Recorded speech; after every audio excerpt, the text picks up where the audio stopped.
Baik, saya langsung saja untuk mempersingkat waktu. Saya Arif, nama lengkap saya Muhammad Arif. Pertama kali saya tertarik dengan Wahabi itu ketika saya kelas 2 Madrasah Aliyah, atau di masyarakat dikenal sebagai SMA atau MAN. Di saat itu ada salah satu guru saya yang memang Ustadz Wahabi, yang dia memang dikenal di situ. Jadi beliau ini Ustadz pembimbing atau murabbi begitu ya. Mereka menyebutnya seorang Ustadz di PKS, Partai Keadilan Sejahtera pada saat itu. Dan beliau juga lulusan LIPIA Jakarta. Kemudian mendapatkan tugas mengajar jadi guru PNS di Madrasah Aliyah. Nama sekolahnya Madrasah Aliyah Negeri 3. Sekarang namanya jadi Madrasah Aliyah Negeri 2. Ustadznya namanya Farid Hamidi. Pertama kali saya tertarik karena beliau menjelaskan tentang akidah. Waktu itu ada pelajaran akidah akhlak. Dan buku yang dipakai itu menjelaskan buku Tauhid. Isi bukunya itu Tauhid 3. Bukan sifat 20 sebagai yang mana yang kita kenal di Ahlussunnah wal Jamaah, tapi Tauhid 3. Jadi beliau Ustadz Farid Hamidi memperkenalkan Tauhid ketiga ini, Tauhid 3 kepada kami siswa. Mulai dari situ saya tertarik. Beliau menjelaskan waktu itu tentang STBC. Waktu awal kali menjelaskan tentang akidah waktu itu STBC, singkatan dari syirik, takhayul, bid'ah, dan khurafat. Dan waktu itu saya berpikiran, oh ternyata amalan saya selama ini dan seluruh amalan teman-teman saya yang dalam kelas itu dikategorikan sebagai syirik. Apakah itu syirik, takhayul, bid'ah, dan khurafat. Dan banyak teman-teman saya yang berkeyakinan seperti itu, bahwa selama ini kita berperilaku melakukan amalan yang menjurus ke STBC ini, syirik, takhayul, bid'ah, dan khurafat. Kemudian saya lulus. Saya kuliah di Jogja. Sebelum saya kuliah di Jogja, jadi Ustadz saya ini menjelaskan ke saya, ayo nanti hari Ahad ikut kajian begitu. Akhirnya saya ikut kajian di salah satu masjid di Kota Malang, diasuh oleh Ustadz Abdullah Soleh Al-Hadrami. Ustadz yang mendakwahkan ajaran salafi di Kota Malang. Kemudian saya ikut juga kajiannya Ustadz Agus Hasan Basori. Kemudian yang punya Ustadz Agus Hasan Basori ini punya radio Al-Um di Malang. Kalau Ustadz Abdullah Soleh Al-Hadrami, beliau punya radio dakwah Islam RDI di Kota Malang. Kemudian ada juga Ustadz Andri Kurniawan dan sebagainya. Singkat cerita, kemudian saya dapat beasiswa ke Inggris, S2 ya. Saya sering mendengarkan YouTube karena ustadz-ustadz ini seperti Ustadz Abdullah Soleh Al-Hadrami, Ustadz Agus Hasan Basori, Ustadz Andri Kurniawan. Kemudian yang di Jogja itu saya ikut kajian salafi Ustadz Afifi Abdul Wadud ya, Afifi Abdul Wadud. Insyaallah begitu. Kemudian Ustadz Ridwan Hamidi di Jogja juga, saya ikut kajiannya beliau, salafi semua. Dari situ beliau mengingatkan saya, nanti Mas Arif kalau di Inggris, kalau kuliah S2 nanti jangan lupa lihat YouTube kajian ustadz sunnah. Mereka nyebutnya ustadz sunnah. Jangan lihat kajiannya ulama-ulama ahli bid'ah. Mereka sudah mewanti-wanti saya. Lihat kajiannya Ustadz Sunnah. Ustadz Sunnah ini berarti ya mereka Ustadz Salaf ini. Dan mereka menyodorkan nama-nama yang menjadi rekomendasi mereka. Mas Arif, dengarkan ini ya, dengarkan link ini. Salah satu yang sering di-sharekan ke saya itu linknya Ustadz Khalid Basalamah. Kemudian Ustadz Riza Basalamah juga. Kemudian Ustadz Firanda Andirja. Saya pernah mengikuti daurah, namanya Daurah Ahlus Sunnah wal Jamaah. Waktu itu di Masjid An-Nur Jagalan, Kota Malang. Yang mengisi adalah Ustadz Yazid Abdul Qadir Jawas. Ustadz Yazid Abdul Qadir Jawas yang memberikan materi di Daurah Ahlus Sunnah wal Jamaah. Dan pada waktu itu beliau menyampaikannya dengan semangat, dengan gigih bahwa kita ini memang waktu itu di forum masjid, kita ini adalah pengikut salaf, pengikut salafus soleh. Dan kita adalah Ahlus Sunnah wal Jamaah. Di luar kita adalah ahlul bidah wal ahwa. Yang saya ingat dari pernyataan beliau adalah di luar kita adalah ahlul bidah wal ahwa. Sampai 2016 ya, 2018. Dulu waktu saya di Salafi Wahabi itu saya sangat keras. Bahkan biasa ya, celana itu saya potong. Saya pesen ke penjahit, "Mas atau Pak, itu celananya dipotong ya, setengah lutut gitu." Bahkan yang lebih ekstrim lagi, waktu saya masih SMA kelas 2, itu kan di peraturan SMA itu kan ya wajar, namanya anak SMA berarti celananya panjang.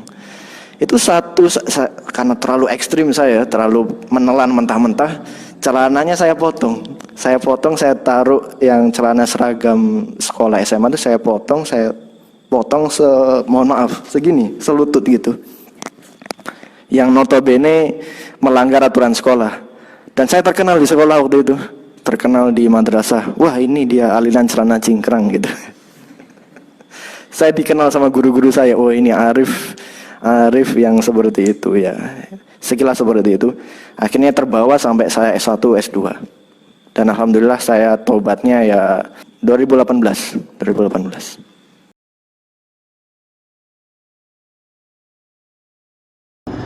Lalu ketika saya mulai remaja, mulailah ikut aliran macam-macam. Ya, pindah aliran, Pak. Jadi kalau orang hijrah dari maksiat ke taat, saya enggak. Hijrah dari satu aliran ke aliran lain. Dan itu betul-betul antara asik tapi juga menyakitkan ya. Pengen ikut Ahlus Sunnah kok malah sesat gitu.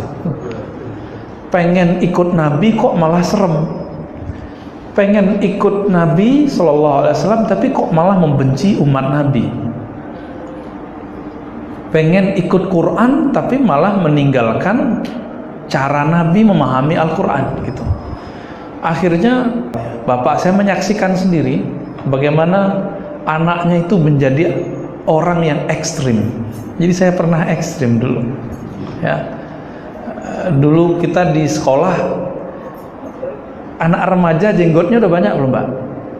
Belum banyak, paling 1-2. Disuruh potong sama guru, kita demo.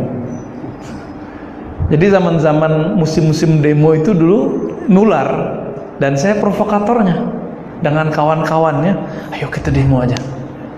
Cuma karena jenggot 3 helai, kami demo guru dan kami bentak-bentak guru di sekolah. Tapi lama-lama kita mikir, ini kayaknya ada yang nggak bener nih ya. Kok cuma mau membela satu sunnah, kami kemudian meninggalkan sunnah yang lain.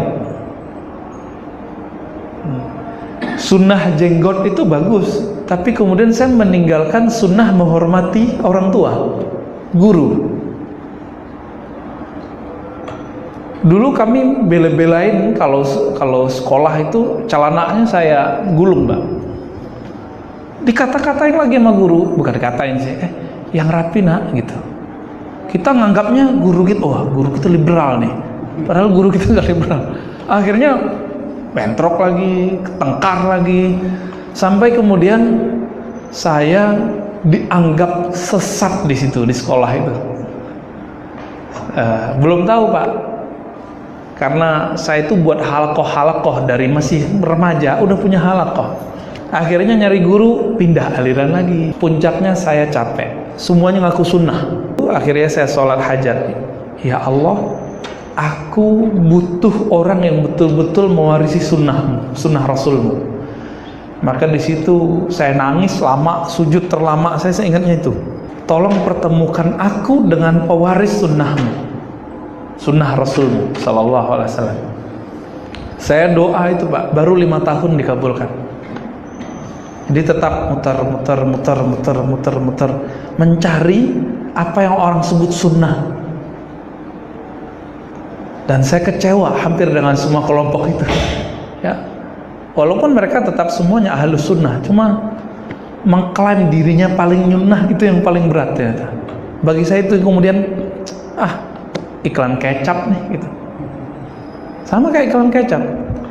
2004 saya ketemu, Allah izinkan bertemu salah satu ulama hadis yang karismatik di Indonesia, Allah yarham, sudah wafat, Syekh Ali Mustafa Yaqub. Kita sering dengar Kiai Ali Mustafa Yaqub, imam besar Istiqlal. Ya, jadi beliau adalah doa saya yang saya minta 5 tahun sebelumnya. Maka dulu ada beasiswa ke luar negeri, saya cancel. Sampai dulu orang Kementerian Agama di kampung saya datang ke rumah. Dia pimpinan panitia untuk ngirim ke luar negeri itu. Enak, nggak jadi berangkat ya? Ini dana sudah siap. Saya bilang saya di Jakarta aja Pak, udah ada ahli hadis yang saya cari. Dan alhamdulillah bolak-balik keluar gitu. 4 bulan ngaji sama beliau udah sama kayak gitu. Akhirnya kita teruskan sampai 4 tahun. Dan saya mengabdi sampai 12 tahun belajar dan mengajar di pesantren beliau ya. Baru tahun ini saya hijrah ke Sawangan sana, tadinya di Ciputat dekat UIN ya. Alhamdulillahirabbil alamin. Jadi kalau ada di antara bapak, teman dan hadir ini yang lagi mencari manhaj ahlus sunnah, nggak usah tersesat seperti saya Pak. Maka saya setiap pekan itu ada aja yang datang ke rumah setiap Senin itu ngaji Sahih Bukhari. Dari Ciledug ke Sawangan kan jauh. Pakai motor Pak, bukan pakai mobil. Saya pikir-pikir ini orang memang haus sekali mau cari sunnah. Tapi ternyata dia malu kepada Imam Bukhari. Imam Bukhari itu dulu 4.000 kilo dari Uzbek ke Mekah untuk nyari satu hadis, innamal a'malu bin niat.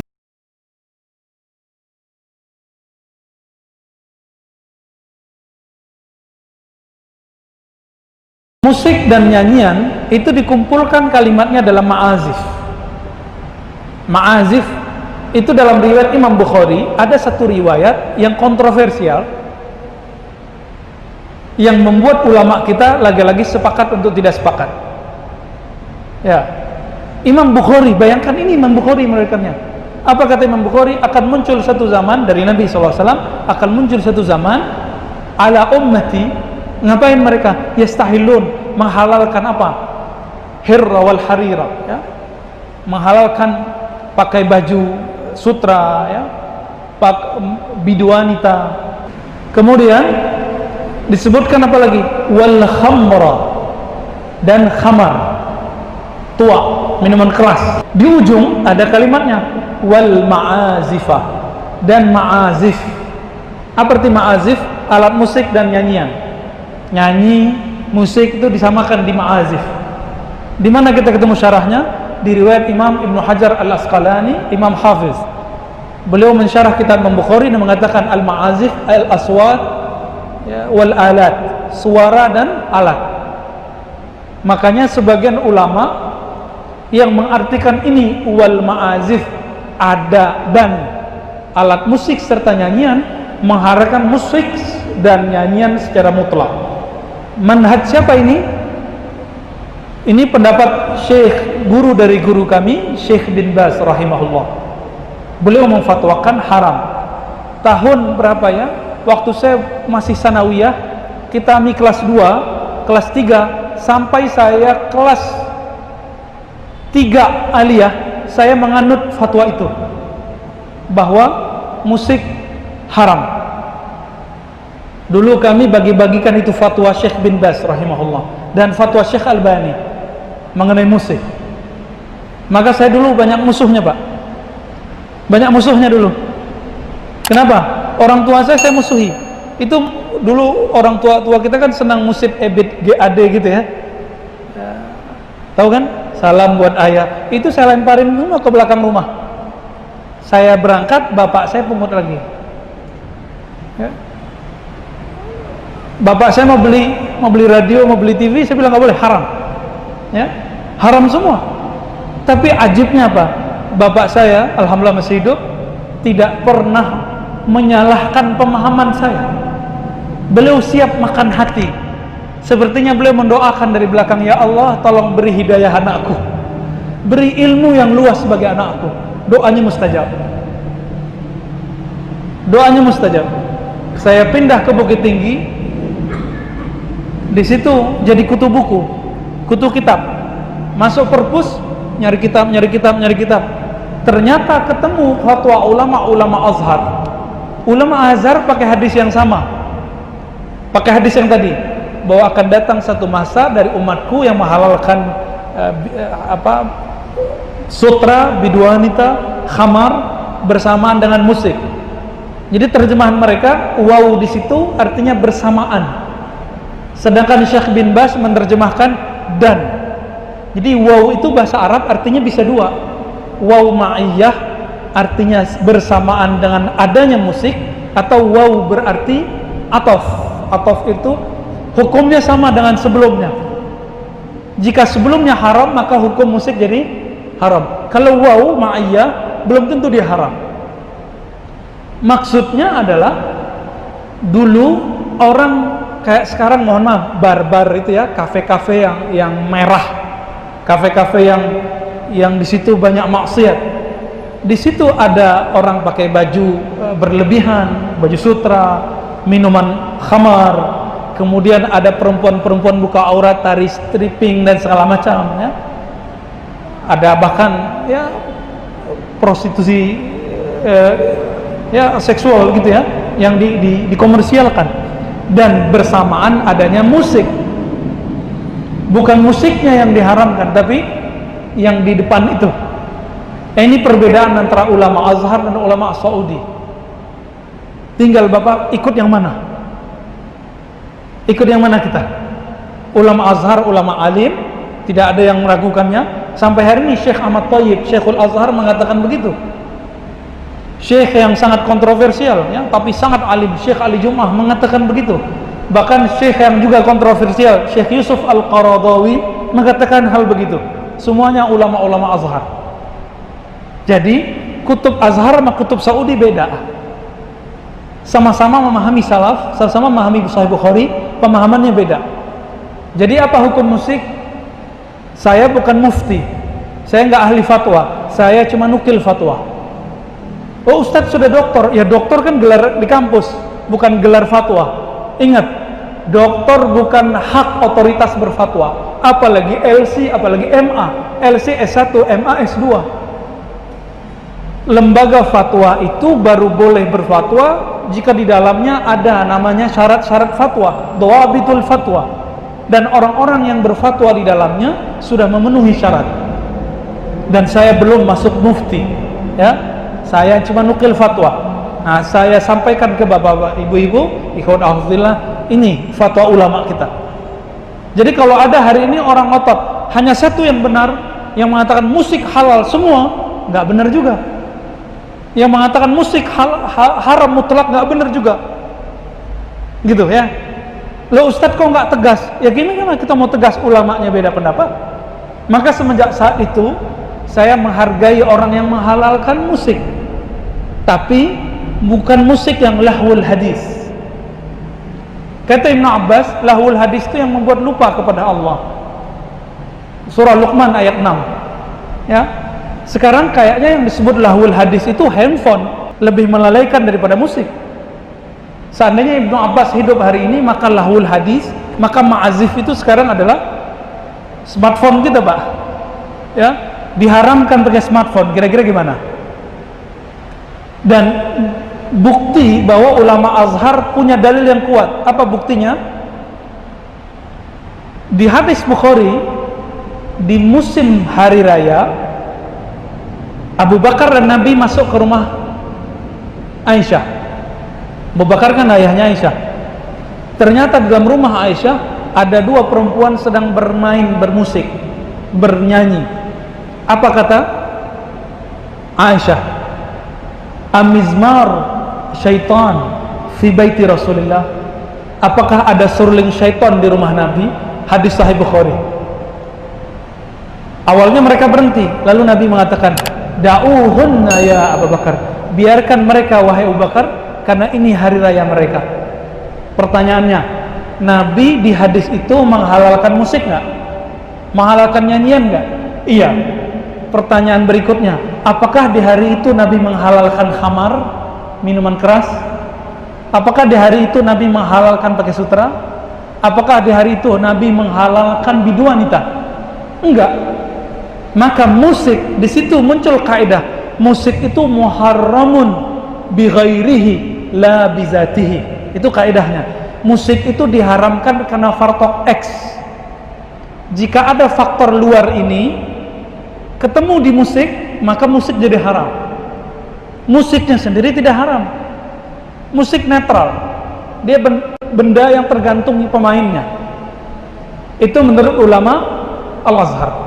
Nah, saya untuk bermuamalah sepertinya lebih nyaman pakai ini. Ada dalam Sahih Bukhari, kitab Bad'il Khalqi, bab mengenai zikrul malaikah, menyebutkan perkara malaikat. Kalau nomor kitab beda-beda per kitab, Pak. Cetakan saya beda dengan cetakan Sahih Bukhari yang ada di pada Bapak Ibu. Silakan lihat di Androidnya di rumahnya, kalau ada kitab Sahih Bukhari, penciptaan makhluk, awal penciptaan makhluk, cari bab zikrul malaikah. Nanti ketemu hadis ini. Marah Omar jalan. Omar itu kalau udah jalan dekat masjid, berarti ada sesuatu. Kalau dia nggak masuk, Pak, dia di luar aja ngeliatin. Ada sesuatu nih, berarti di dalam ada yang munkar menurut Omar. Ngapain orang di dalam? Ternyata ada sahabat senior, umurnya lebih tua daripada Omar, bahkan lebih tua daripada Nabi. Nabi sudah wafat, sallallahu alaihi wasallam. Namanya Hassan bin Thabit. Hassan bin Thabit. Boleh dibaca Hissan, tapi yang sahih Hassan bin Thabit. Orang Madinah. Apa kata Hissan? Umar, ditegur Umar. Amirul Mukminin, presiden ditegur sama aki-aki. Apa kata Hissan? Hissan lagi bersyair, dilirik gak enak sama Umar. Umar, aku unshidu fi hadzal masjid. Aku dulu berdendang, bernyanyi di masjid mulia ini. Wa fihi man huwa khairum minka. Dan di sini ada orang lebih mulia darimu. Siapa? Nabi Muhammad SAW. Siapa lagi? Abu Bakar As-Siddiq radhiyallahu ta'ala anhu. Maka orang yang mengharamkan nyanyian berhadapan dengan Imam Bukhari, berhadapan dengan sahabat Nabi Hissan bin Thabit. Namun kita bagi, nyanyian itu terbagi dua. Riwayat dari Imam Tabrani, hadisnya hasan. Hasanuhu hasan wa syarruhu syarr. Nyanyian itu jika dia positif, hukumnya mubah, boleh, bagus. Jika itu menggetarkan kolbu, maka dapat pahala Pak kita. Namun jika kata-katanya jorok, menaikkan syahwat, dapat dosa. Jika kata-katanya buruk, maka hukumnya pun buruk, haram, minimal makruh. Ketika Umar kaget begitu, ternyata di depan Hissan itu ada Abu Hurairah lagi menikmati syair. Apa kata Hissan? Hei Abu Hurairah, bukankah engkau menyaksikan apa kata-kata Nabi? Apa yang Nabi katakan?